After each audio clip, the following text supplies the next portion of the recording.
Ipanalangin mo ang panalangin ito kasama ko kung nais mong lumakad ng palapit sa Diyos at mabago sa Kanyang pag-ibig. Panginoong Hesus, salamat sa iyong walang sawang pag-ibig at awa. Salamat sa pagpili sa akin at hindi sumusuko sa akin kahit na nagkukulang ako. Nagsisisi ako sa bawat katigasan ng ulo, pagmamataas at pagsuway. Patawarin mo ako at linisin mo ako. Mula sa araw na ito, ako ay sumusuko ng buo sa iyo.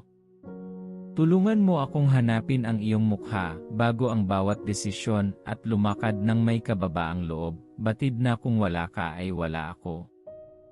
Mahal na Hesus, hawakan mo ang aking kamay sa paglalakbay na ito ng pananampalataya.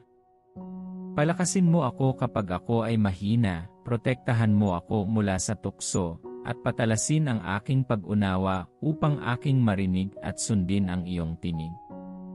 Ibalik mo ako sa aking tunay na pagkakakilanlan sa iyo, at tulungan akong isabuhay ng tapat ang aking layunin. Hayaan ang aking buhay na magdala sa iyo ng kagalakan at karangalan, Panginoon. Salamat sa pag-renew sa akin. Ako ngayon ay lumalakad sa iyong kalooban, batid na ako ay minamahal at pinili. Sa pangalan ni Jesus, Amen.